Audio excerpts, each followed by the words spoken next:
Hello everyone, welcome to your our channel.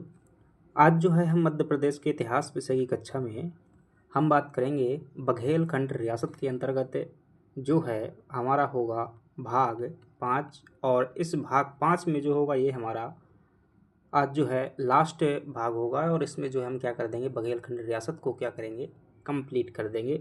दो ruler हमारे पास में बचे हुए हैं, एक तो है आपके महाराजा गुलाब सिंह, और देन इसके बाद में जो है आपको देखने को मिलेंगे जो है राजा मार्तंड सिंह जो है आपको देखने को मिल जाएंगे। तो ये जो है दो शासक हमारे पास में लास्ट हुए हैं, और इन्हीं के समय पर क्या हो जाएगा, भारत में जो है बघेलखंड रियासत का विलय हो जाएगा। पिछली क्लास हमारी महाराजा रघुराज सिंह और वेंकटरमण सिंह के सुधारों पर थी, और 1857 की क्रांति जो हुई थी। चलिएगा, तो आज जो है इस प्रयास को क्या करते हैं, बघेलखंड रियासत को जो है अंत करते हैं। इसके बाद मध्य प्रदेश में हमारी 3 रियासत कंप्लीट हो चुकी होंगी, जिसमें हमने गोंडवाना, बुंदेलखंड और बघेलखंड, ये बड़ी रियासतें थी, इनको कर लिया। अब देन हमारे पास में जो है सिंधिया, होलकर और जो है भोपाल रियासत बची हुई हैं। 3 रियासतें जो है हमारे पास में बचेंगी, और मध्य प्रदेश की सभी रियासतें कंप्लीट हो जाएंगी, जो कि एक मेंस की अपने आप में यूनिट भी है। चलिए देखते हैं महाराजा गुलाब सिंह के समय की जो है बात करते हैं, और समझते हैं कि इनके समय पर जो है पॉलिटिकल एंड एडमिनिस्ट्रेटिव रिफॉर्म्स जो है क्यों हुए और कौन कौन सी हुई, उनकी जो है हम चर्चा करते हैं। 10 सेकंड में क्या करते हैं, थोड़ा सा बता दूं कि 1236 में क्या हुई थी, बघेलखंड में जो है एक रियासत की स्थापना हुई थी, जिसे बघेल रियासत कहते हैं। शुरुआत में यह रियासत ने क्या किया, अपनी गहोरा को जो है राजधानी बनाया। गहोरा के बाद जो है रीवा के राजा रामचंद्र देव द्वारा क्या किया गया, बांधवगढ़ को जो है राजधानी बनाया गया। बांधवगढ़ के बाद में जो है आगे चल कर के रीवा को जो क्या बनाई जाती है, राजधानी बनाई जाती है। ये 1236 में ही भीमल देव द्वारा जो है बनाई गई थी। ये जो है 1564 में रामचंद्र देव द्वारा जो है बांधवगढ़ स्थानांतरित की गई थी अकबर के समय पर। और ये जो है लगभग औरंगजेब के या मराठों के समय पर जो है ये 1705 के आसपास में क्या किया गया था, रीवा को राजधानी बनाया गया था, जो कि विक्रमजीत सिंह क्या थे, यहाँ के शासक थे। अब हमने पिछली क्लास में देखा था कि जो रघुराज सिंह क्या बने थे, शासक बने थे, उनके समय पर क्या हो जाती है, 1857 की जो है क्रांति हो जाती है। और इस क्रांति में उन्होंने क्या किया, पुरजोर तरीके से जो है अंग्रेजों का क्या किया, समर्थन किया। और देन इसके बाद में जो है वेंकटरमण सिंह क्या बनते हैं, शासक बनते हैं, जो अंग्रेजों के अधीन रहते हुए क्या करते हैं, व्यापक स्तर पर सुधार करते हैं। महाराजा गुलाब सिंह जो है, ध्यान रखिएगा, एमपीपीएससी मेंस के लिए देखिए, अगर मैं बात करूं एमपीपीएससी मेंस के पॉइंट ऑफ व्यू से कौन कौन से शासक आपको पता होना चाहिए। एक तो देखिएगा राजा रामचंद्र देव जो है आपको पता होना चाहिए। एक जो है आपको रघुराज सिंह जो है पता होना चाहिए, रघुराज सिंह। देन इसके बाद में जो है वेंकटरमण सिंह जो शासक हुए हैं वो पता होना चाहिए, और जो है गुलाब सिंह पता होना चाहिए। ये जो है मेंस के क्वेश्चन यहाँ से बनते हैं। गुलाब सिंह और वेंकटरमण सिंह से जो है क्वेश्चन बन चुका है। तो ये 4 शासक जो है मेंस की दृष्टि से इम्पोर्टेंट है। बाकी जो है उनके समय पर जो छोटे छोटे शासक हैं 2 मार्कर के लिए हो सकते हैं। और आज की जो क्लास है इसमें दोनों शासक हम कर लेंगे, बघेलखंड का विलय हो जाएगा, साथ ही साथ में हम देख लेंगे बघेलखंड से संबंधित जो महत्वपूर्ण साहित्य है उसको देख लेंगे। इसी में जो है स्थापत्य भी देख लेंगे, और जो इसकी क्या है छोटी रियासतें थी 4, उनको भी देख लेंगे 2-2 नंबर की दृष्टि से, ताकि जो है कोई भी प्रश्न हमारा बाहर ना जाए। चलिएगा, इनके समय को जो है थोड़ा सा क्या करते हैं, समझते हैं और देखते हैं। सबसे पहले इनके समय पर जो है कौन कौन से क्या किए गए थे, सुधार किए गए थे। तो ये देखिएगा, इनके समय पर जो सुधार हुए हैं राजनीतिक और जो प्रशासनिक सुधार कौन कौन से, बहुत सारे सुधार हुए हैं। तो उनको क्या करते हैं, सबसे पहले चर्चा करते थे। कौन सुधार हैं, महाराजा गुलाब सिंह के समय पर राजनीतिक और प्रशासनिक सुधार हैं। उनमें से हम देखते हैं पहला सुधार। और पहले सुधार की जब हम बात करते हैं तो इनके समय पर क्या किया गया, संस्थागत जो है आधुनिकीकरण किया गया। क्या किया गया, संस्थागत जो है आधुनिकीकरण किया गया, इंस्टीट्यूशनल मॉडर्नाइजेशन जो है किया गया। इन्होंने जो है 1922 में शासन को क्या किया, ग्रहण किया। इनका काल जो है सामंतवाद से आधुनिक प्रशासनिक ढांचे की ओर जो है ऐतिहासिक संक्रमण का प्रतीक है। जो कभी शासन जो है किनके हाथ में होता था, सामंतों के हाथ में जो क्या होता था, शासन होता था, अब वह जो है एक ऑफिशियल जो है इंस्टीट्यूशन के पास में क्या आ जाएगी, अथॉरिटी आ जाएगी। यानी कि यह जो है औपचारिक सत्ता की ओर क्या है, जो है संक्रमण है। Institutional modernization assumed power in 1922। सत्ता को कब ग्रहण किया उन्होंने, 1922 में ग्रहण किया। His era mark as a historical transition from feudalism, सामंतवाद जो है feudalism to modern administrative framework है। सामंतवाद से कहाँ पर गया, ऑफिशियल जो है आधुनिक प्रशासन की ओर जो है आ गया। ये इनका क्या था, पहला सुधार था। दूसरे सुधार की अगर इनके समय पर चर्चा करेंगे तो वो ये है कि इन्होंने क्या किया, राज्य परिषद का गठन किया, फॉर्मेशन ऑफ क्या किया, स्टेट काउंसिल। कब किया, 1932 में जो है क्या किए, राज्य परिषद का गठन किया।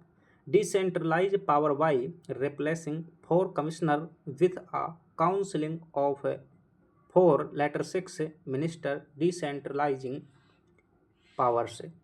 इन्होंने जो है क्या किया, जो सत्ता पहले कभी क्या होती थी, एक व्यक्ति के हाथ में होती थी, उस सत्ता को क्या किया, अलग अलग क्षेत्रों में जो है बांटा। पहले जो क्या हुआ करते थे, यहाँ पर जो है 4 कमिश्नर हुआ करते थे। कौन होते थे, 4 कमिश्नर के पास में जो है सत्ता थी। अब इन 4 कमिश्नर के स्थान पर इन्होंने क्या किया, स्टेट काउंसिल यानी कि एक परिषद का गठन किया, और उस परिषद में क्या बनाए, इन्होंने 4 जो है मंत्री बनाए। क्या बनाए, 4 मंत्री बनाए। 4 मंत्री बाद में जो है मंत्रियों की संख्या क्या हो जाती है, 6 हो जाती है। इनको क्या किया, सत्ता जो है दे दी। 4 आयुक्तों के स्थान पर बाद में इन्होंने जो है 4 मंत्री और बाद में जो है 6 मंत्री की परिषद की स्थापित कर शक्तियों का क्या किया, विकेंद्रीकरण किया। तो दूसरा पॉइंट बता पाओगे। पहला पॉइंट जो है इनके समय पर हो जाएगा प्रशासनिक और राजनीतिक सुधार में कि ऑफिशियल जो है इन्होंने संस्थाओं का गठन किया। दूसरा हो जाएगा राज्य परिषद का गठन किया, जिसमें जो है पहले शुरुआत में 4 मंत्री तथा बाद में जो है 6 मंत्री बनाए गए। हालांकि इनके पहले जो है मंत्रियों के स्थान पर जो है आयुक्त हुआ करते थे, कमिश्नर हुआ करते थे। तीसरे अगर इनके जो है प्रशासनिक सुधार की बात करते हैं तो तीसरा इनका जो है प्रशासनिक सुधार है वो है लोकतांत्रिक भागीदारी। अब देखिएगा ये शब्द आ गया, थोड़ा सा करंट मुद्दा भी जो है आ जाता है। आपने जो है कल 20 जुलाई की जो है हड़ताल देखी होगी और स्टूडेंट्स का जो प्रोटेस्ट था, मूवमेंट था, उनका देखा होगा किस प्रकार से जो है एक मतलब अति हो चुकी है। ये देखना, इसका परिणाम जो है निश्चित रूप से काफ़ी जो है इसके व्यापक परिणाम होने वाले हैं। और वो कहते हैं ना कि जिस हिंसा के बल पर जो है कभी गांधी जी ने क्या किए थे, अंग्रेजों के खिलाफ सत्याग्रह किए थे, और ब्रिटिश जैसी क्रूर सरकार क्या हो जाती थी, इनके सामने झुक जाती थी। हिंसा मतलब अहिंसात्मक सत्याग्रह के बल पर। परंतु आज की सरकार देखिएगा कि किसी ने उन्हें आश्वासन तक नहीं दिया। ये एक मतलब बहुत वो है, ऐसा नहीं होना चाहिए था। और बात करते हैं किसकी, संवैधानिक शासन की, लोकतंत्र की। अब जो सरकारी मशीनरी है, क्या है, जो सरकारी मशीनरी है उसका क्या किया गया, दुरुपयोग किया गया। अब यहाँ पर जो है पुलिस बल लगा हुआ है और भी जो आर्म फोर्स है वो भी लगे हुए हैं। एक तरफ से उनको जो है सख्त निर्देश दिए गए हैं, तो वो जो है बड़े अधिकारियों के चुंगल में फंसे हुए हैं और उस निर्देश को पालन करना जो उनकी ड्यूटी है। और दूसरी तरफ जो है उन लोगों का निर्देश पालन कर रहे हैं जो लोग क्या कर रहे हैं कि खुद जो है वास्तविकता को दबाने का कोशिश कर रहे हैं। तो ये सत्ता का दुरुपयोग है, इस प्रकार से नहीं होना चाहिए। चलिएगा, अभी जो है इस पर चर्चा होगी। अपने आप को जो है उन स्थितियों में रख कर के देखिएगा कि यदि आप वहाँ के अधिकारी होते, यदि आप वहाँ के प्रशासक होते तो ऐसी स्थिति में क्या निर्णय लेते। ये इंटरव्यू वगैरह में जो है यहाँ से ऐसे प्रश्न उठते हैं कि कल्पना कीजिए आप जो है वैसी ही स्थिति में हैं तो आपका फैसला जो है क्या होगा। तो आपके फैसले में जो है जैसे कि संवैधानिक मूल्यों को आप क्या कर सकते हैं, प्राथमिकता दे सकते हैं। और परंतु संवैधानिक मूल्य जो है अंत नहीं है, उसमें जो है खुद प्रशासक के निर्णय भी जो है शामिल कर लेते हैं। खासतौर से नीति शास्त्र पेपर 4 में जो है चीज़ें आती हैं। तो लोकतांत्रिक भागीदारी जो है इनके समय पर कैसे बढ़ती है, इन्होंने जो है संस्था को औपचारिकता देने के लिए जो है क्या बनाया था, राज्य परिषद बनाया राजा गुलाब सिंह ने। और इन्होंने लोकतांत्रिक भागीदारी के लिए जो है इन्होंने क्या किया, प्रजा कल्याण हेतु 41 सदस्यीय जो है प्रजा परिषद का निर्माण किया। कितने, 1934 में जो है 41 सदस्यीय प्रजा परिषद का निर्माण किया। एस्टेब्लिश्ड 41 मेंबर्स प्रजा परिषद फॉर पब्लिक वेलफेयर, जनता के कल्याण के लिए जो है इन्होंने 41 सदस्यीय प्रजा परिषद का निर्माण किया। और राज्य को व्यवस्थित तरीके से औपचारिक तरीके से चलाने के लिए इन्होंने जो है राज्य परिषद का निर्माण किया, जिसमें 6 मंत्री जो है हुआ करते थे, वो 1932 में है। और ये जो है प्रजा परिषद जो है क्या है, 1934 में है। चलिएगा, राष्ट्रीय चेतना, नेशनल कॉन्शियसनेस, यानी कि इनके समय पर क्या हुआ, राष्ट्रीय चेतना जागृत हुई। कैसे जागृत हुई, national consciousness 1939 supported Subhash Chandra Bose in the Tripuri sessions leading to his temporary dismissal by the British in 1942। देखिएगा, जब सुभाष चंद्र बोस का जबलपुर में क्या हुआ था, कांग्रेस का अधिवेशन हुआ था, जिसे हम क्या कहते हैं, त्रिपुरी अधिवेशन कहते हैं, त्रिपुरी सेशन कहते हैं। तो इस समय पर यह एक बड़ी फौज के साथ में से जो क्या आए थे, सुभाष चंद्र बोस का सपोर्ट करने और स्वागत करने हाथियों के साथ में जो है गए थे, रैली के साथ में जो है जबलपुर गए हुए थे। इस बात से ब्रिटिश गवर्नमेंट क्या हो जाती है, इनसे गुस्सा हो जाती है। तो leading to his temporarily dismissed by the British. तो 1942 में जो है ब्रिटिश गवर्नमेंट द्वारा इन्हें क्या किया जाता है, डिसमिस किया जाता है राजा के पद से। तो त्रिपुरी अधिवेशन में सुभाष चंद्र बोस का समर्थन किया, जिसके कारण ब्रिटिश सरकार ने जो 1942 में उन्हें अस्थायी रूप से बर्खास्त कर दिया। इन सब चीज़ों के चलते क्या हुआ है, इनके समय पर राष्ट्रीय चेतना जो है जागृत हुई, नेशनल कॉन्शियसनेस का जो है ग्रोथ हुआ। तो ये चार जो है इनके क्या हैं, राजनीतिक और प्रशासनिक सुधार हैं किसके, राजा गुलाब सिंह के। ध्यान रखिएगा, प्रशासनिक परिषदों का गठन उनके दूरदर्शी दृष्टिकोण और सुशासन के प्रति प्रतिबद्धता को दर्शाता है। The formation of administrative council reflect his visionary approach and commitment to good governance. ठीक है, एक मतलब अच्छे शासन के लिए जो है प्रशासनिक परिषद इत्यादि का गठन जो है दिखाता है। अब इनके समय पर जो है कुछ संस्थागत में जो है न्याय एवं कृषि के क्षेत्र में भी सुधार हुए हैं, उनको भी देख लेते हैं। वो कौन कौन से इनके समय पर न्याय और कृषि के क्षेत्र में जो है सुधार हुए हैं। जुडिशियल जो है स्ट्रेंथिंग, इसके समय पर जो है न्याय क्षेत्र को क्या किया गया, मजबूत किया गया। वो कैसे मजबूत किया गया, तो ये न्याय और कृषि क्षेत्र में सुधार हो जाएंगे। First court laid the foundation of a modern justice system by establishing the first court in Budhar. ठीक है, कहाँ बुढ़ार, ये जो है शहडोल में पड़ता है। और यहाँ पर इन्होंने जो है प्रथम जो है आधुनिक न्यायालय की क्या किया, 1927 में स्थापना किया। प्रथम न्यायालय बुढ़ार में रीवा राज्य का जो है प्रथम न्यायालय स्थापित कर आधुनिक न्याय प्रणाली की इन्होंने नींव रखी। चीफ कोर्ट भी बनाए, रीवा में जो है चीफ कोर्ट की स्थापना की, जो कालांतर में क्या हुआ, हाई कोर्ट के रूप में प्रतिष्ठित हुआ। Established the chief court in Rewa which later evolved into the high court. ठीक है, तो ये न्याय क्षेत्र में इन्होंने क्या किया, प्रथम जो है आधुनिक न्यायालय की स्थापना बुढ़ार शहडोल में किया और रीवा में जो है चीफ कोर्ट की स्थापना की। तो ये जो है दो बातें न्याय क्षेत्र में ध्यान रखेंगे। कृषि एवं आर्थिक सुधार देखेंगे, एग्रीकल्चर एंड इकोनॉमिक रिफॉर्म्स देखेंगे। इन्होंने क्या किया, जनता को जो है तकावी ऋण जो है प्रदान किए। क्या किए, तकावी ऋण प्रदान किए। किसानों को ऋण उपलब्ध कराने हेतु बैंक ऑफ बघेलखंड की जो है स्थापना की इन्होंने। ठीक है, तो ये बहुत जो है आधुनिक सुधार थे उनके समय पर, राजा गुलाब सिंह के समय पर। 3 सुधारों से ध्यान रखिएगा। इन्होंने बैंक की स्थापना करवाई, जिस बैंक का नाम क्या था, बैंक ऑफ बघेलखंड। कब, 1934 में। और जो है किसानों को तकावी ऋण उपलब्ध करवाए। तो historic establishment of the bank of Baghelkhand to provide loans to farmer. इसके अलावा इन्होंने क्या किया, इरिगेशन इंफ्रास्ट्रक्चर जो है 1939 में क्या किया, तैयार। सिंचाई और संरचना जो है इन्होंने बनवाई। सिंचाई क्षमता बढ़ाने हेतु जो है लिलीजी बांध सहित जो है कई बांधों का निर्माण किया। यानी कि इरिगेशन के क्षेत्र में भी इन्होंने क्या किए, व्यापक कार्य किए। तो कृषि के क्षेत्र में तकावी ऋण उपलब्ध करवाए, सिंचाई और संरचना का जो है विकास करवाया, जिसमें जो है लिलीज बांध सहित जो है कई बांधों का निर्माण करवाया।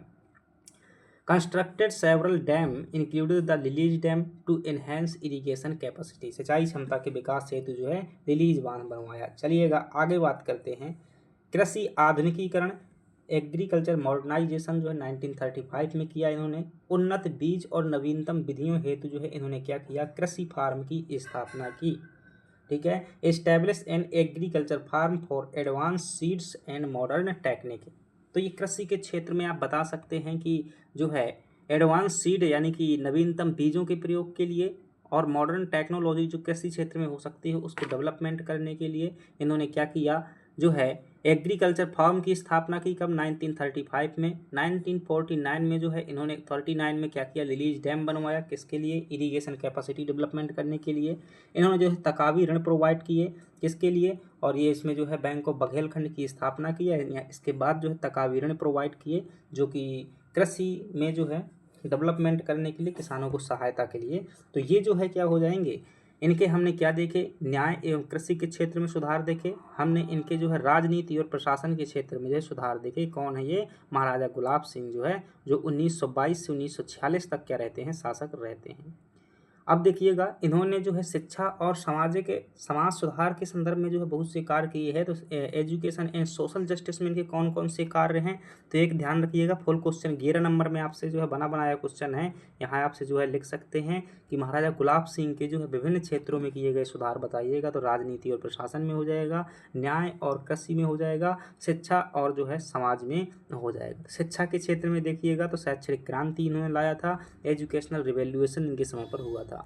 कैसे हुआ था, इन्होंने जो है ऑटोनॉमी 1934 में शिक्षा बोर्ड की स्थापना कर रीवा की शिक्षा व्यवस्था को जो है उत्तर प्रदेश से पृथक किया था। अभी तक जो शिक्षा व्यवस्था संयुक्त प्रांत के साथ में हुआ करती थी, तो अब जो है एक स्वायत्त यानी कि स्वतंत्र शिक्षा व्यवस्था की क्या किया इन्होंने व्यवस्था किया, और इसके लिए 1934 में जो है शिक्षा बोर्ड की स्थापना की।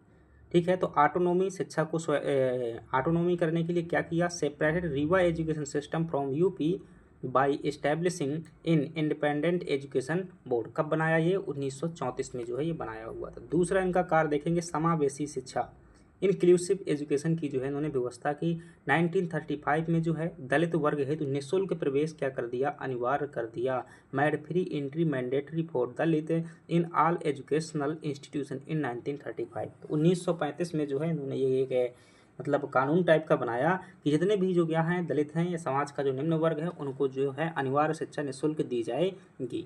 इसके अलावा इन्होंने वुमेन एम्पावरमेंट महिला सशक्तिकरण के लिए भी कार्य किया, और इन्होंने establishing Kumari Balika higher school for female education, ये भी 1934 में इन्होंने क्या किया, स्त्री शिक्षा हेतु जो है कुमारी बालिका उच्चतर विद्यालय की जो है स्थापना की। अब देखिएगा इनके सन नहीं याद कर सकते हैं, लेकिन कम से कम इनके कार्य ध्यान रख सकते हैं। शिक्षा के क्षेत्र में इन्होंने शिक्षा को स्वतंत्रता प्रदान की, और एक जो है समावेशी शिक्षा मतलब सभी को शिक्षा मिल सके। चूंकि जो सामर्थ्य वर्ग है, जो पैसा वाला है, वो तो क्या है पढ़ ही लेगा, लेकिन समाज के कमजोर वर्ग को जो है निःशुल्क शिक्षा प्रोवाइड करवाया। वुमेन एम्पावरमेंट के लिए भी इन्होंने क्या किया, अलग से जो है इनके लिए एजुकेशनल व्यवस्था की गई। इसके अलावा सोशल रिफॉर्म में देखेंगे, समाज शास्त्र मतलब सामाजिक क्षेत्र में क्या क्या सुधार किए इन्होंने, तो इन्होंने कुप्रथाओं का अंत किया, एबोलिशन ऑफ मैल प्रैक्टिसेस से। ठीक है, बाल विवाह, अस्पृश्यता, हलवाही प्रथा जो बंधुआ मजदूरी की एक प्रथा थी, ध्यान रखना 2 नंबर में ये हलवाही प्रथा, बंधुआ मजदूरी को जो है समाप्त करने हेतु जो है इन्होंने क्या किया, कानून बनवाए। enacted a law to end child marriage, untouchability and the halwahi system. ये जो कुछ कुप्रथाएं रीवा में चलती थी उनको क्या किया, इसके खिलाफ कानून बनवाए। विधवा कल्याण जो है विडो वेलफेयर, विधवा कानून लागू किया था रीवा में। विधवा आश्रम की इन्होंने क्या किया, स्थापना की, window welfare. Implemented the widow law and established a window आश्रम। ठीक है, तो विधवाओं के कल्याण के लिए इन्होंने कार्य किए। और सामाजिक समरसता सोशल हार्मोनी के लिए वर्ण व्यवस्था के उन्मूलन हेतु सहभोज प्रथा जो है इन्होंने क्या किया, शुरुआत किया। को डाइनिंग का जो है प्रारंभ किया, इसमें सभी लोग क्या करेंगे, एक साथ खाना खाएंगे। इनिशिएटेड द सहभोज प्रथा टू इरेडिकेट द वर्ण सिस्टम। वर्ण सिस्टम को खत्म करने के लिए, वर्ण व्यवस्था को उन्मूलन करने के लिए जो है क्या किया इन्होंने, सामाजिक ये जो है सहभोज प्रथा जो है शुरू किया, जिसमें सभी लोग एक साथ खाना खाएंगे। विधवाओं के कल्याण हेतु इन्होंने विधवा आश्रम स्थापित किया। ठीक है, विडो आश्रम। और जो भी प्रथाएं चलती थीं, चाहे वो छुआछूत से संबंधित हों, अस्पृश्यता की हों, हलवाही प्रथा हों या फिर बाल विवाह की, इन सभी को जो है समाप्त करने के लिए उन्होंने जो है युक्त कानून बनाए। तो इस प्रकार से इनके ध्यान रखिएगा, राजनीतिक और प्रशासनिक सुधार, कृषि और न्याय क्षेत्र में सुधार, और शिक्षा और समाजशास्त्र में जो है इनके सुधार ध्यान रखिएगा। कौन है, महाराजा गुलाब सिंह मोस्ट इम्पोर्टेंट जो है शासक हैं। इसके अलावा इन्होंने जो है भ्रष्टाचार को खत्म करने के लिए क्या किया था, पवाई रूल्स जो है लेकर के आए हुए थे 1934 में। कौन लाया था पवाई रूल्स, महाराजा गुलाब सिंह लाए थे। सामंतवाद पर जो है प्रहार किया, पवाई रूल्स स्ट्राइक ऑन फ्यूडलिज्म।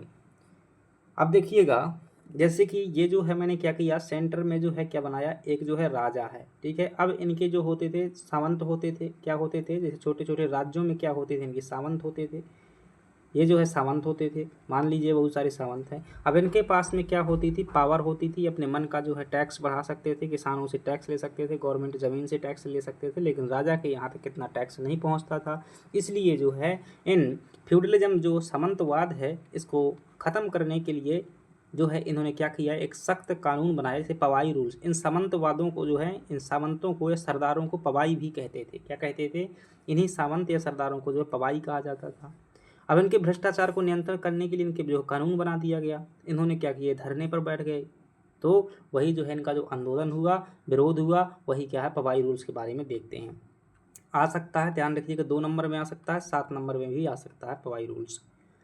तो पवाई रूल क्यों बनाए गए थे, तो मतलब जमींदारों के लिए, जो सामंत थे उनके लिए जो नए रूल्स बनाए गए थे, कानून बनाए गए थे, क्योंकि उन्हीं का दूसरा नाम है पवाई, तो उन्हीं को कहते हैं पवाई रूल्स। कब आया था, 1934 में। क्यों बनाए गए थे, कारण देखिएगा, रीवा की 60% भूमि पर इलाकेदारों और पवाईदारों का जो है नियंत्रण था, जो किसानों का जो है शोषण और मनमानी लगान क्या करते थे, वसूल करते थे।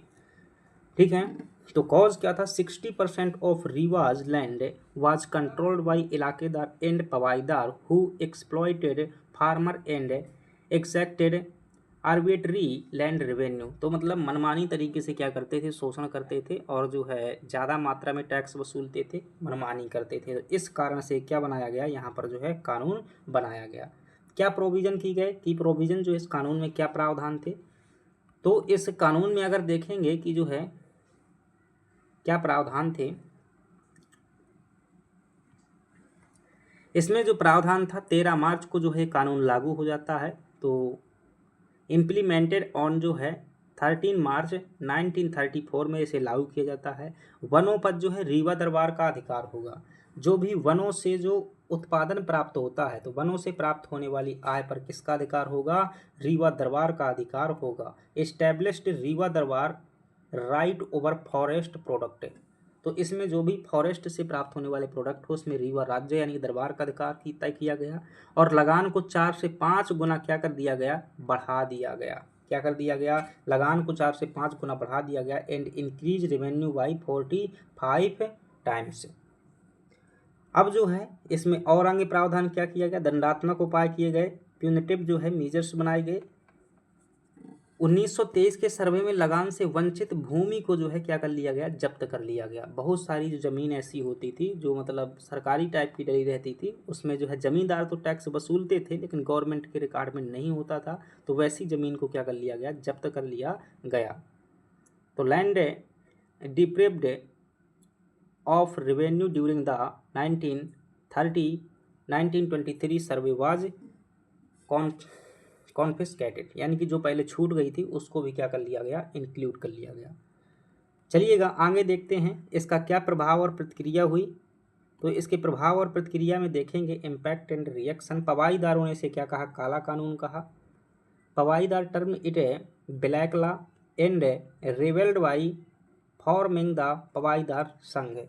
और इन्होंने क्या किया, विद्रोह किया। ठीक है, इसके विरोध में जो है उन्होंने क्या किया, मतलब विद्रोह टाइप का किया। और विद्रोह करने के लिए जो है क्या बनाया, पवाईदार संघ का निर्माण किया। पवाईदार संघ जो है बनाया ताकि जो है इसका सख्त विरोध कर सके थे। ये जो पवाईदार कानून था महाराजा गुलाब सिंह के समय पर लाया गया था और उसका जो है विरोध भी हुआ। चलिएगा, तो महत्व क्या है, कृषक हितों का संरक्षण, प्रोटेक्शन ऑफ पेसेंट इंटरेस्ट, भूमि सुधारों की पृष्ठभूमि जो है ये क्या है, इन्हीं के समय पर ये किसानों के हित को ध्यान में रखते हुए किया गया था। अब जो है last ruler of Baghela dynasty in जो है बघेलखंड रियासत है, वो कौन है, महाराजा मार्तंड सिंह है। इनके समय की खास बात करें तो कुछ नहीं, इनके समय पर 1947 में क्या हो जाता है, भारत जो है आज़ाद हो जाता है और भारत संघ में क्या कर देते हैं, ये विलय कर देते हैं। ट्रांजिशन टू डेमोक्रेसी, महाराजा मार्तंड सिंह। इनके जो महत्वपूर्ण कार्य हैं उनको भी जो है देख लेते हैं कि कौन कौन से इन्होंने कार्य किए। महाराजा मार्तंड सिंह के समय पर जो कार्य हुए, ऐतिहासिक संक्रमण है, 1946 में शासक बने। इनके कार्यकाल की प्रमुख घटना रीवा राज्य का भारत संघ में विलय किया जाना है। Became ruler in 1946, the major event of his tenure was the merger of Rewa state into the Indian union. संवैधानिक सुधार भी इन्होंने किए अपने शासनकाल में। संवैधानिक सुधार कैसे करते हैं, कॉन्स्टिट्यूशनल रिफॉर्म से। फॉर्म्ड आ 7th member constitutional reform committee. तो इन्होंने एक 7 सदस्यीय समिति बनाई थी by Hari Singh Gaur for democratic governance. तो हेडेड बाई गौर, मतलब कि हरि सिंह गौर की अध्यक्षता में जो है 7 सदस्यीय क्या बनाई थी, एक समिति बनाई थी और उससे जो है संविधान बनाने की बात कही हुई थी। लोक सत्तात्मक शासन विधान हेतु हरि सिंह गौर की जो है अध्यक्षता में 7 सदस्यीय संवैधानिक सुधार समिति का गठन किया गया था। इसके अलावा इन्होंने पर्यावरणीय विरासत को भी जो है संरक्षण दिया, एनवायरमेंट लेगेसी। रीवा को जो है वैश्विक पटल पर सफ़ेद शेरों की भूमि बनाया। सर्वप्रथम सफ़ेद शेर मोहन, ध्यान रखना 2 नंबर में आ सकता है, ये मोहन कई बार प्रीलिम्स में भी आ जाता है। कहते हैं ना रीवा को सफ़ेद शेरों की भूमि क्यों कहा जाता है, क्योंकि सफ़ेद शेर मोहन जो है इन्हीं के समय पर देखा गया था और इन्होंने उसको कंट्रोल करके जो है उनका संरक्षण करवाया हुआ था। तो विश्व में सफ़ेद शेरों की भूमि के लिए रीवा जो है इन्हीं के समय पर फेमस हुआ था। Mad Rewa globally known as the land of white tigers, the first white tiger Mohan was spotted during his time। कृषि अनुसंधान के लिए इन्होंने क्या किया, एग्रीकल्चर रिसर्च के लिए गोविंदगढ़ में आम की पैदावारी बढ़ाने हेतु तो आम अनुसंधान केंद्र की स्थापना की। तो कई बार ये भी पूछ लेता है कि मध्य प्रदेश में आम अनुसंधान केंद्र कहाँ पर है, तो रीवा के गोविंदगढ़ में। हालांकि आम जिला जो है रीवा को जबलपुर को कहा जाता है सर्वाधिक आम के कारण, लेकिन आम अनुसंधान केंद्र यहाँ पर है। Special contribution to the establish a mango research centre in Govindgarh to increase mango yield. तो चलिएगा ये जो है हो जाता है। अब देख लेते हैं बघेलखंड की जो है ये शासक सभी जो है क्या हो चुके हैं, खत्म हो चुके हैं। अब जो है हम बघेलखंड की थोड़ा सा क्या देख लेते हैं कि जो महत्वपूर्ण कुछ है रियासतें हैं उनको क्या कर लेते हैं। चलिए ये रियासतों को जो है other important state under Baghelkhand. देखिएगा बघेलखंड जो राज्य था तो उनके समय पर कई छोटी छोटी रियासतें बन गई थी, या तो विद्रोह हो जाते थे या फिर अंग्रेजों ने उन्हें क्या दिया, स्वतंत्र दर्जा दिया। तो छोटी छोटी रियासतों में जो है बघेलखंड बट चुका था। तो उन रियासतों को कम से कम फाउंडर ध्यान रख लीजिएगा। और जैसे 1857 की क्रांति में पूछ लेता है कि कौन था वहाँ का, तो नागौद जागीर देखेंगे, मैहर जागीर हो जाएगी, कोठी जागीर हो जाएगी और सोहावल जागीर हो जाएगी। चारों जो रियासतें हैं कहाँ की हैं, ये जो है रीवा रियासत की रियासतें हैं। नागौद जागीर की स्थापना राजा चैन सिंह ने की हुई थी और इनकी राजधानी जो क्या थी, उचेहरा, जो कि सतना जिले में पड़ती है। ठीक है, तो सेप्टेड कैपिटल फ्रॉम उचेहरा और फाउंडर ऑफ नागौद जागीर राजा चैन सिंह। और राजा चैन सिंह जब ये नागौद जागीर में बात करें तो 1857 की क्रांति में राजा राघवेंद्र सिंह ने क्या किया, अंग्रेज़ों की सहायता की और उन्होंने जो है 9 तोपों की जो है अंग्रेज़ों को सलामी दी। Raja Raghavendra Singh helped the British in 1857। तो 1857 की क्रांति में जो है नागौद जागीर के शासक राजा राघवेंद्र सिंह थे, जिन्होंने जो क्या किया, हेल्प किया। मैहर जागीर की बात करेंगे तो कछवाहा जो थे ठाकुर भीम सिंह द्वारा क्या किया गया था, इसको इस्टेब्लिश किया गया था। कौन सी जागीर को, मैहर जागीर को। और 1814 में ब्रिटिश शासन द्वारा जो इसे क्या दिया गया, पृथक राज्य का दर्जा प्रदान किया गया। Guarantee the state of separate state by the British 1814। कोठी जागीर की अगर बात करेंगे तो इसकी स्थापना जो है जगत राय सिंह बघेल द्वारा की गई थी और 1810 में जो है लाल दनियापति राय को जो है ब्रिटिश शासन ने अलग से क्या किया था, मान्यता प्रदान की हुई थी। सोहावल जागीर की स्थापना फतेह सिंह ने की थी और 1809 में इन्हें भी, तो ठीक है इनको इग्नोर कर सकते हैं, मान्यता किसने प्रदान की थी, 1857 राघवेंद्र सिंह का नाम ध्यान रख सकते हैं और फाउंडर ध्यान रख सकते हैं। अब इसे 2 नंबर में कोई भी जागीर आ जाती है तो आप क्या लिखेंगे, तो पहली बात तो यही लिखेंगे कि रीवा रियासत के अंतर्गत एक जागीर। दूसरी बात लिखेंगे उसके संस्थापक का नाम। तीसरी बात जो है लिख देंगे कोई और विशेष बात लिखेंगे कि जैसे यहाँ पर राजा राघवेंद्र सिंह जो है 1857 की क्रांति के समय पर शासक किया। अगर कुछ भी नहीं पता है तो अंत में लिख दीजिएगा कि आज़ादी के समय पर क्या कर दिया गया, इसे भारत संघ में विलय कर दिया गया। चलिएगा आगे बात करते हैं और ये जो है यहाँ की स्थापत्य कला देख लेते हैं।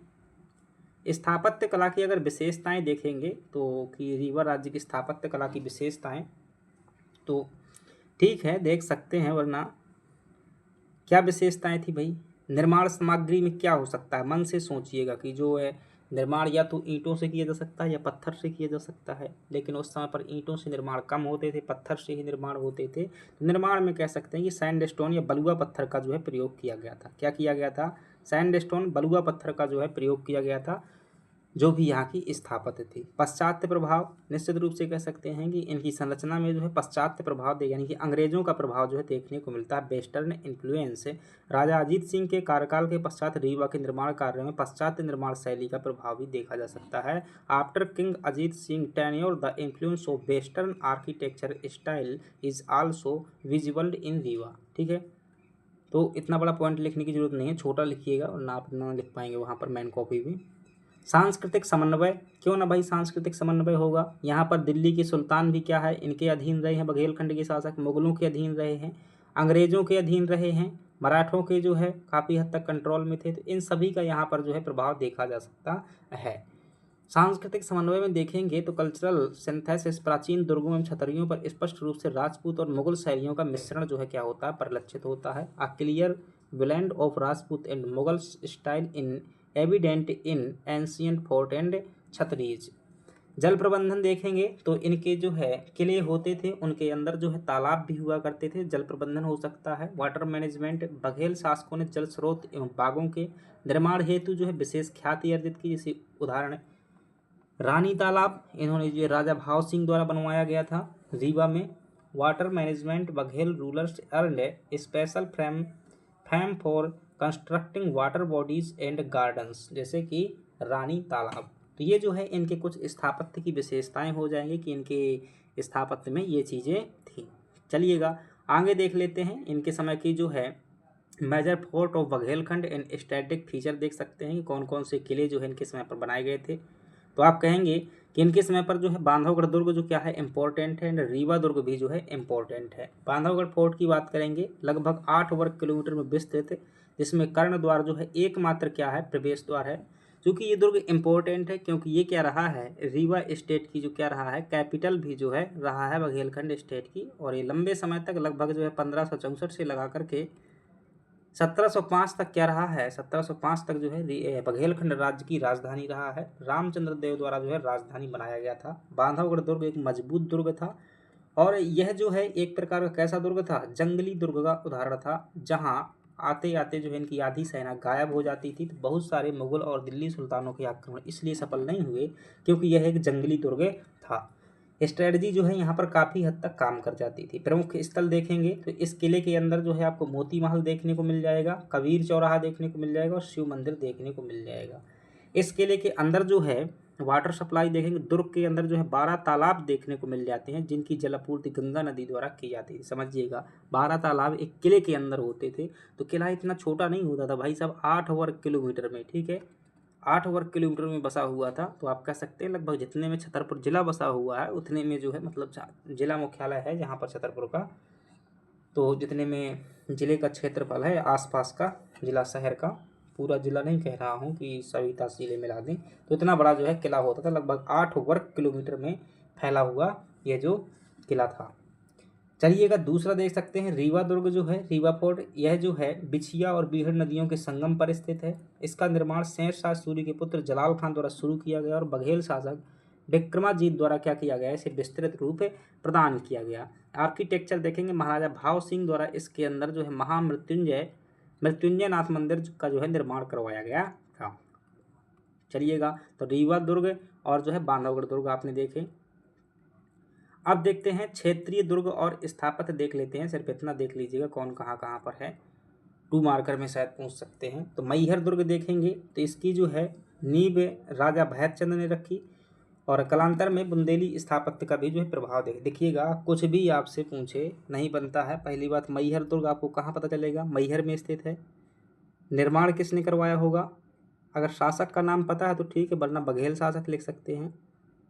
ये तब बता रहा हूँ जब आपको एग्जैक्ट शासक का नाम ना पता हो। और तीसरी बात जो है इसमें क्या बताइएगा, शैली बता दीजिएगा कि भाई मुगल राजपूत शैली है, बस 3 पॉइंट हो जाएंगे। और अगर आपको ज़्यादा एग्जैक्ट जानकारी पता है तो और अच्छी बात है, अन्यथा जो आप क्या कर सकते हैं ऐसे कर सकते हैं। 100% नहीं, आपको कम से कम जो है 75% मार्किंग हो जाएगी। इसके प्राचीर में जो है कुल 29 बुर्ज और चारों दिशाओं में जो है 4 द्वार हैं। Its ramparts have a total of 29 bastions and जो है 4 गेट इन ऑल डायरेक्शन। कौन सा जो है मैहर के दुर्ग में। और एक बात और समझिएगा, हर दुर्ग की जो है आप विशेष बातें नहीं ध्यान रख सकते हैं। जैसे यहाँ पर बांधवगढ़ दुर्ग इम्पोर्टेंट था जहाँ पर इनकी राजधानी रही है, बाकी इतना ध्यान रख लीजिएगा कहाँ पर है, वैसे काफ़ी है। केवटी दुर्ग की बात करेंगे, ये तो आपको पता है कि केवटी जलप्रपात भी है, महानंदा नदी पर बना हुआ, तो महानंदा नदी के किनारे पर स्थित है। निर्माण जो है चंदेल शासक हमीर देव द्वारा करवाया गया था। Situated on the bank of है Mahana river, built by Chandel ruler Hamir Dev द्वारा जो इसका बनाया गया था। इसकी प्राचीर में कुल 10 बुर्ज हैं जिनकी ऊंचाई 8 फीट है। सोहावल दुर्ग की बात करते हैं तो ये भी कहाँ पर होगा, सतना में जो है स्थित है। और मुख्य द्वार जो है हाथी कहलाता है, रहने दीजिएगा। तो ये सतना में स्थित है सोहावल दुर्ग, और सोहागपुरी दुर्ग जो है बघेल शासक वीर सिंह द्वारा बनवाया गया था, और ये भी जो है रीवा राज्य के अंतर्गत स्थित था। तो सिर्फ नाम याद कर लीजिएगा कि कौन कौन से यहाँ के, जैसे मेंस में आ गया तो कम से कम 4 ही नाम लिख दोगे कि स्थापत्य में। कला एवं साहित्य का स्वर्ण युग देख सकते हैं बघेल एवं के समय पर जो है golden age of art and literature, बहुत सारा जो है इनके समय पर संगीत और आर्ट का विकास हुआ था। जैसे इनके दरबार में कौन था, तानसेन था। तो तानसेन क्या था, म्यूजिक एक्सपर्ट था। किसके दरबार में था, राजा रामचंद्र देव के दरबार में था। तो Dhrupad was discovered by Tansen, Dhrupad गायन का जो है खोज किसके द्वारा आविष्कार किया गया था, तानसेन द्वारा। Discovered by Tansen the court singer of Raja Ramchandra Dev. Veer Bhanuday Kavyam में जो है इनकी अत्यंत प्रशंसा की गई है। वीर भानुदय काव्यम जो क्या है, ये माधव कवि माधव द्वारा लिखी गई क्या है, रचना है। उसमें जो है तानसेन की क्या की गई, ही इज हाईली प्राइज्ड इन वीर भानुदय काव्यम। इसके अलावा साहित्य परंपरा की शुरुआत देखेंगे तो साहित्यिक परंपरा का प्रारंभ राजा वीर सिंह के देव के काल से हुआ, जहां उनके दरबारी कवि रामचंद्र भट्ट ने जो है संस्कृत में राधा चरित नाम का पुस्तक लिखा हुआ था। तो ध्यान रखिएगा, the literature tradition began during Raja Veer Singh Dev era where court poet Ramchandra Bhatt. तो ये नाम ध्यान रखिएगा, रामचंद्र भट्ट द्वारा कौन सी पुस्तक लिखी गई है, रोट राधा चरित। ठीक है, तो ये ध्यान रखिएगा, राधा चरित पुस्तक वीर सिंह देव के समय पर जो है लिखी गई है। कई बार तानसेन को लेकर के पूछा गया है कि तानसेन कहाँ पर रहता था, किस रीवा के दरबार में रहता था। अकबर द्वारा इसे ले जाया गया था। अकबरी कालिदास, ये भी एक क्या है, पुस्तक है। राजा रामचंद्र के दरबारी कवि गोविंद भट्ट को जो है उनकी, तो गोविंद भट्ट द्वारा लिखी गई थी कौन सी पुस्तक है, अकबरी कालिदास। उनकी विद्वता के कारण अकबरी कालिदास कहा जाता है। इन्होंने ये इनका उपनाम है, अकबरी कालिदास जो है गोविंद भट्ट का उपनाम है, और अकबरी कालिदास कहा जाता है। इन्होंने संस्कृत ग्रंथ रामचंद्र यश प्रबंधम की जो क्या है रचना की हुई थी। कोर्ट पोइट जो है Govind Bhatt was called Akbari Kalidas for his scholarship होगा भाई, स्कॉलर्स होगा। For his scholar he compose the Sanskrit text Ramchandra Yash Prabandham जो है इन्होंने क्या किया हुआ था, रचना की हुई थी। तो ये ध्यान रखिएगा, यहाँ पर गोविंद भट्ट को अकबरी कालिदास कहा जाता है, रामचंद्र यश प्रबंध की रचना की हुई थी। वीर भानुदय काव्यम ध्यान रखना, तानसेन का नाम ध्यान रखना, और यहाँ पर जो है रामचंद्र भट्ट जिन्होंने क्या लिखा हुआ था, राधाचरित लिखा हुआ था। चलिएगा आगे चलते हैं, कुछ और उनकी साहित्यकार रचना ध्यान रखना है, अभी मैं बताता हूँ। यहाँ से क्वेश्चन पूछा गया है, प्रोमिनेंट लिटरेचर एंड जो है देयर वर्क से। अब देखिएगा यहाँ पर जो है रूपाणी शर्मा की जो है पुस्तक पूछी गई है। ठीक है, रूपाणी शर्मा की पुस्तक असिस्टेंट प्रोफेसर में आई हुई है। और यहाँ पर नीलकंठ शुक्ल की पुस्तक जो है पूछी जा चुकी है, कवि माधव की पुस्तक जो है पूछी जा चुकी है, तो इनको जो है इग्नोर नहीं कर सकते हैं। शासक वीरभद्र ये क्या थे, स्वयं एक साहित्यकार थे, और इन्होंने जो पुस्तकें लिखी हुई हैं, कंदर्प चूड़ामणि, 10 कुमार पूर्व कथासार 10 कुमार पूर्व कथासार जो है 2 किताबें इनकी क्या है, ध्यान रखेंगे, शासक वीरभद्र देव की कंदर्प चूड़ामणि और 10 कुमार पूर्व कथासार। रूपाणी शर्मा ने जो है ये क्या है, साहित्यकार हैं, किसके दरबार में थे, राजा भाव सिंह के दरबार में थे, और इन्होंने क्या लिखा हुआ है, बघेल वंश वर्णम जो है, चाहे जितने स्टार लगा लीजिएगा, मोस्ट इंपॉर्टेंट पुस्तक है ये, बघेल वंश वर्णनम। भाव सिंह की सभा के नवरत्नों का जो है उल्लेख करता है कि भाव सिंह के दरबार में नवरत्न रहते थे, और भाव सिंह जो है एक विद्वान शासक थे, ध्यान रखिएगा ये। पद्मनाभ मिश्र जो है ये वीरभद्र देव के दरबार में थे, और इन्होंने जो है वीरभद्र देव चंपू लिखा हुआ है। नीलकंठ शुक्ल जो है राजा अमर सिंह के दरबार में थे, और इन्होंने अमरेश विलास, ये पुस्तक भी जो है पूछी गई है, ध्यान रखिएगा। और कवि माधव जो है इन्होंने ये वीर भानु के समय पर थे, वीर भानुदय काव्यम जो है लिखी हुई है। तो ये पुस्तकें ध्यान रखिएगा, क्योंकि जब किसी भी हम रियासत की जानकारी देते हैं तो उसमें हमें प्रमाण देना पड़ता है। जब तक प्रमाण नहीं देते, एविडेंस नहीं देते, एविडेंस जो है कोई अभिलेख दे सकते हैं, लेकिन अभिलेख तो कम है, तो ये जो है साहित्य का जो है आप क्या कर सकते हैं, प्रमाण दे सकते हैं। तो इस प्रकार से इनके समय पर जो है क्या हो जाएंगी, ये बुक्स हो जाएंगी। और कुल मिलाकर के इनका जो है टॉपिक यहाँ पर क्या हो जाता है, खत्म हो जाता है। क्वेश्चन जो है आप क्या करिएगा, लिखिएगा, और क्वेश्चन आपके सामने है। पहला है 2 मार्कर में पवाई रूल्स आपको बताना है कि what where the Powai rules, क्या थे ये पवाई रूल्स 1934 के। और बघेल वंश वर्णम ग्रंथ का ऐतिहासिक जो है महत्व बताइएगा। State the historical significance of the text Baghel वंश वर्णम। अकबरी कालिदास किसे और क्यों कहा जाता है, तो ये भी बताइएगा। 2-2 मार्क में क्या करना है आपको बताना है। देखिएगा एक बात और समझिएगा, जो 3-3 लाइन में हम उत्तर लिखते हैं, ज़रूरी नहीं है कि अगर जो है आप 3 लाइन में जो है उत्तर लिखें। अगर आपसे बंद प्रवृत्ति का प्रश्न पूछा गया है तो आप उसका जवाब दे दीजिएगा, चाहे एक शब्द में जवाब हो जाए, चाहे वो एक लाइन में जवाब हो जाए, या फिर 2 लाइन में हो जाए, 3 लाइन में हो जाए। अगर आपसे प्रश्न जो है खुला प्रवृत्ति का पूछा गया है, कैसा प्रश्न पूछा गया है? खुला प्रवृत्ति का। इसमें ध्यान रखिएगा, जो बंद प्रवृत्ति के प्रश्न होते हैं इसमें एग्जामिनर नंबर नहीं काटता है अगर आपने उसकी मांग पूरी कर दी है। खुला प्रवृत्ति का प्रश्न जो होता है इसमें आप जो है अगर 3 लाइन भी लिख देते हैं ना, तब भी वह जो है क्या हो सकता है कि सेटिस्फाइड ना हो और आपके नंबर काट ले। इसलिए यहाँ पर जो है बेस्ट करने की क्या होती है, आवश्यकता होती है। बंद प्रवृत्ति के प्रश्न की अगर बात करें तो जैसे ये पूछ रहा है कि अकबरी कालिदास किसे और क्यों कहा जाता है, तो सिंपल सा बताएंगे कि अकबरी कालिदास जो रामचंद्र के दरबार में कौन थे, गोविंद भट्ट नाम के विद्वान थे, उन्हें कह देते हैं। और क्यों कहा जाता है, तो एक ये मतलब ये बंद प्रवृत्ति के हैं, किसे पूछा गया है, यहाँ पर फिक्स है प्रश्न है, तो उस व्यक्ति का नाम लिख दीजिए, क्यों, कारण लिख दीजिएगा, बस हो जाएगा। 2 लाइन का उत्तर आ रहा है यहाँ पर, ठीक है। बघेल वंश वर्णम का ऐतिहासिक महत्व समझाइएगा, बताइएगा। तो ये जो है खुला प्रवृत्ति का प्रश्न है, यहाँ पर जो है आप बता सकते हैं अपने हिसाब से। महत्व जो है कोई भी लिख सकते हैं, कोई दूसरा पॉइंट लिखे, कोई दूसरा पॉइंट लिखे। पवाई रूल्स क्या थे, यह भी जो क्या है बंद प्रवृत्ति का प्रश्न है।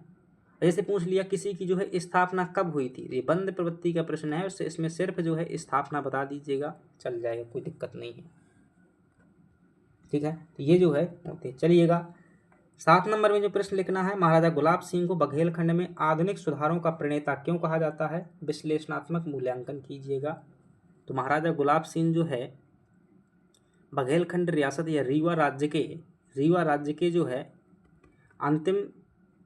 दूसरे अंतिम शासक थे, जिनका शासनकाल जो है 1922 से लेकर के कब तक रहा, 46 तक रहा। इनके समय पर किए गए प्रमुख सुधार क्या हैं, निम्नलिखित हैं। आप बताइएगा इनके समय पर के जो है राजनीतिक सुधार, प्रशासनिक सुधार, राजनीतिक और प्रशासनिक सुधार, कृषि और न्याय से संबंधित सुधार, समाज और शिक्षा संबंधी सुधार, तो ये जो है बताइएगा। और आर्थिक सुधार भी बता सकते हैं, जो पवाई रूल्स हैं तो उनको भी शामिल कर सकते हैं। और इनके बाद में जो है आप क्या लिख दीजिएगा, निष्कर्ष लिख दीजिएगा। बैंकिंग जैसे कार्य, प्रजा परिषद, लोक परिषद, ये जो है आधुनिक कार्य हुए थे, और बघेलखंड का जो है आधुनिक विकास हुआ था, नवाचार हुआ था इनके कार्यों के कारण, तभी तो इन्हें क्या कहा जाता है, आधुनिक सुधारों का प्रणेता कहा जाता है। कि why is Maharaja Gulab Singh called the pioneer of modern reforms in Baghelkhand, evaluate analytical जो है विश्लेषण करना है आपको, विश्लेषणात्मक मूल्यांकन करना है। चलिएगा, तो यहाँ पर हमारी क्लास क्या होती है, खत्म होती है। क्लास पसंद आई है तो वीडियो को लाइक कीजिएगा, चैनल को सब्सक्राइब कीजिएगा। 3 रियासत हमारी जो है कंप्लीट हो चुकी हैं।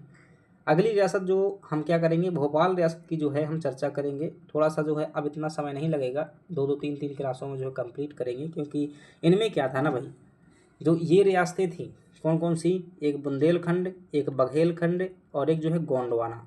इनको जो है प्राचीन काल से लेकर के मध्यकाल और फिर आधुनिक काल तक हमें क्या है चर्चा करनी पड़ी, इसलिए बड़ी हो जाती है। भोपाल रियासत है ये जो है 1724 में ही क्या होगी, शुरू होगी, और जो है 1947 तक चलेगी, 49 तक जो है चलेगी। तो इनका इतिहास जो है कम समय का, आधुनिक भर चर्चा करेंगे। इसी प्रकार सिंधिया भी 1732 में शुरू होगी, 2832 में, और होलकर भी जो है शुरू होगी। तो ये जो है मध्यकाल में इनकी चर्चा नहीं करनी, सिर्फ और सिर्फ क्या करनी है, हमें आधुनिक काल में चर्चा करनी है। तो ये थोड़ा सा जल्दी हो जाएंगी, 2-2 3-3 क्लासों में, 3 क्लासें अधिकतम जाएंगी तो हो जाएगा। चलिएगा, थैंक यू वेरी मच।